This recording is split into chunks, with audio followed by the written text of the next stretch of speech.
Alors idéal, je sais pas, mais en tout cas, c'était un rôle hyper intéressant parce que c'était un rôle qui était à la fois proche de moi et en même temps, il y avait plein de petites choses à bosser pour que on ne voit pas moi Maxence à l'écran. Donc c'était cool en tant que comédien parce que pour une première approche du métier, le fait de travailler quelqu'un qui sur le papier est proche de nous, mais qui dans toutes ses facettes, toutes ses couleurs est un tout petit peu différent, ça nous force à du coup à devoir aller chercher, enfin vraiment creuser dans le personnage pour trouver quelque chose de différent quoi.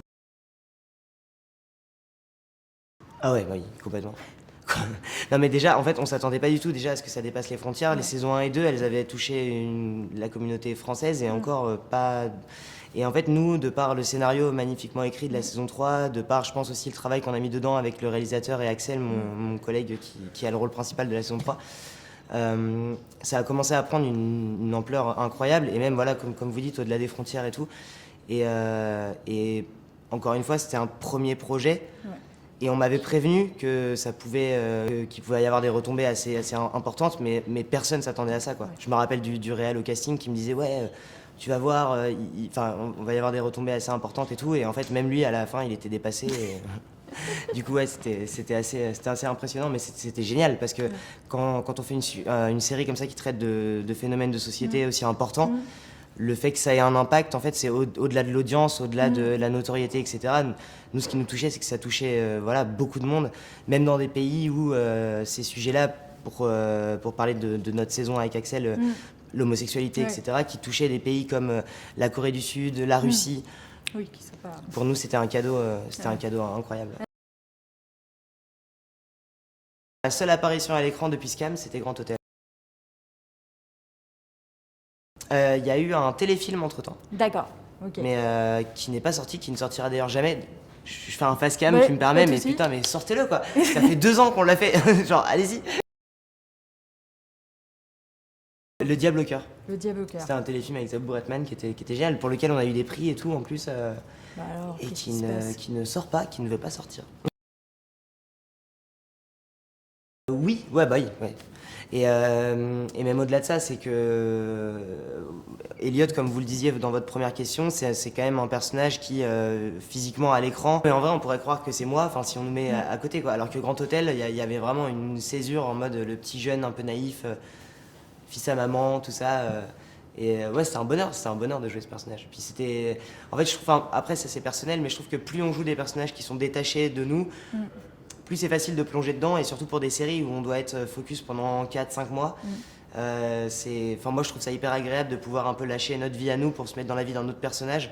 Et quand il est vraiment, vraiment, vraiment différent de notre vie à nous, bah, c'est beaucoup plus simple, quoi. Et Grand Hôtel, pour le coup, c'était un cadeau parce que je sais pas si vous l'avez vu, mais c'est Ah, si. vraiment. Voilà, c'est rien à voir, quoi. Alors, c'était pas écrit comme ça Ouais. à la base. Ah, c'est Et bien. c'était pas écrit comme ça. Et c'est vrai que quand, en fait, à la lecture avec on a eu 2 réals sur Grand Hôtel. Ouais. Le premier était Yann Samuel. Et quand on a fait la lecture ensemble, je lui ai dit, bah moi je vois bien un truc un peu, ouais, un peu pittoresque, un peu un personnage un peu, ouais, maladroit, naïf et tout. Et on l'a tenté à la lecture avec tous les autres comédiens. Et il m'a dit, carte blanche, en gros, tu fais ce que tu veux. Et du coup, j'ai pu partir dans un truc, beaucoup d'impro, en fait, beaucoup de. Ouais, de trucs qui étaient pas. Enfin, il était pas du tout écrit de cette manière-là, en fait, le personnage à la base. Ouais, et pour moi, c'était enfin, c'était ma plus grande peur à la base de jouer de la comédie. Je voulais même pas le faire tellement tellement je m'en pensais incapable. Et en fait, je me suis rendu compte qu'au final, quand tu te mets vraiment dans un personnage, dans une histoire, bah le comique il vient tout seul. Enfin, si t'essaies d'être drôle, ça marchera pas en fait. Bah ouais, en fait, il est né dans cet Ouais. environnement de travail, et voilà, ouais, il obéit à sa mère, à son père, il fait tout ce qu'on lui dit de faire et tout. Et c'est ça qui est intéressant, c'est que même, enfin, au final, les 4 derniers épisodes ont été écrits après qu'on ait tourné les 4 premiers. D'accord. Et ce qui Ok. était trop cool, c'est que les scénaristes ont pu s'inspirer de ce qu'on avait fait sur les 4 premiers pour créer une évolution au personnage. Et je trouve que l'évolution qu'ils ont donnée au mien, c'est génial parce que j'en parlais, c'était quand dimanche avec un ami, et il me disait, ouais, bah ton personnage était cool, mais au bout d'un moment, j'étais en mode ouais, c'est marrant et tout. Ouais. Et en fait, vu qu'il y a une évolution quand même et qu'il prend un peu de profondeur à la fin, je trouve qu'il y a un vrai. Enfin, pour moi, c'est ça le comique aussi. C'est que le personnage, il est drôle au début, mais par contre, au bout d'un moment, il commence à se rendre compte de ce qui se passe et là, il explose un petit peu et il y a eu ouais, il y a une belle évolution. fait 1 mois à Brie-sur-Marne dans des studios à Paris, Ouais. où ils ont reproduit le Grand Hôtel de Ah, Saint-Jean-Cap-Ferrat. d'accord. Ouais. Donc toutes les scènes qu'on voit, qui sont dans le back-office, qui sont même Ouais. dans les chambres, ne sont pas tournées dans l'hôtel. D'accord, ok. Et ensuite, on est parti tourner 2 mois à Nice, enfin à Ah. Saint-Jean-Cap-Ferrat, donc Ouais. sur la pointe, Ouais. dans le Grand Hôtel. Et confinement.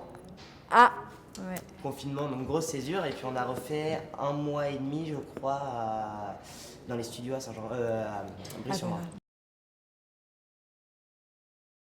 Ça me concerne vraiment que moi. Bah, c'est très bien. Mais du coup, voilà, donc, comme je disais, mon personnage, il a un moment où il explose à la moitié de la saison. Et donc, on a eu le confinement. Donc, on n'a pas joué donc, pendant 3 mois et quelques. Et en fait, moi, je suis dans une école qui s'appelle l'Actors Factory, qui est une super école, une super formation de comédien.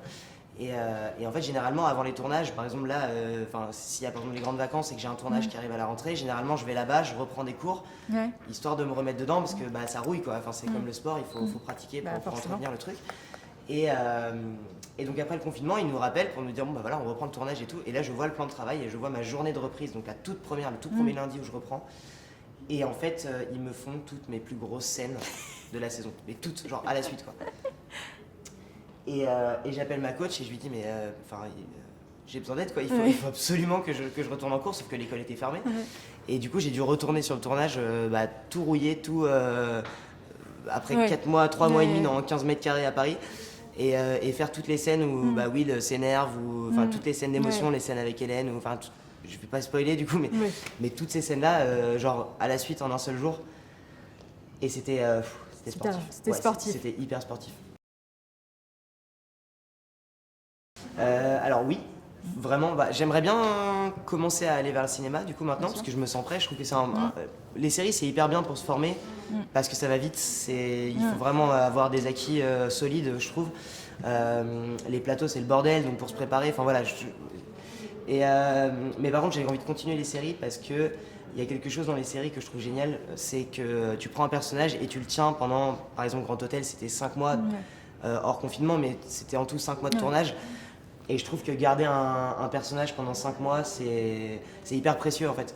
Parce que ça nous permet d'y ajouter, et même encore au-delà de ça, d'une saison à l'autre, ça permet de le laisser vivre et ensuite de le retravailler, d'y ajouter des couleurs, tout plein de choses. Et je trouve ça hyper intéressant. Donc j'ai hâte d'aller vers le long métrage pour avoir, on va dire, je sais pas, 6-7 mois de prépa pour vraiment travailler en amont, parce que c'est ce que je préfère faire en fait, toute la préparation en amont des personnages. Mais j'avoue que j'ai envie de continuer les séries pour ce travail en fait de durée. Ouais, c'est impressionnant. Ouais. C'est hyper impressionnant pour moi parce que j'ai commencé ce métier il y a à peine 2 ans. Et en fait, j'y mets tellement de moi et c'est tellement ce que je veux faire que je trouve ça génial d'être reconnu pour ça. Ça me touche énormément. Et en plus, j'adore parler de mon travail, de mes méthodes de travail plus particulièrement parce que pour moi, l'acting, c'est vraiment ça. C'est tout ce qu'on fait en amont. En fait, c'est ce qui se passe avant le tournage, quelque part. Toute la partie créative des comédiens et des comédiennes, ça arrive vraiment avant les tournages. Et dès que j'ai l'occasion d'en parler, parce que en plus, j'ai été formé dans une école, c'est pas une école française. Et en France, il y a très peu de comédiens qui travaillent comme moi. Et ça manque souvent sur les plateaux. Et du coup, dès que j'ai l'occasion de pouvoir communiquer dessus et que je suis avec des gens que ça intéresse, j'adore. Donc ouais, hyper honoré. Et puis voilà, je suis un peu timide là. Retrouvez mon interview sur Luby en série.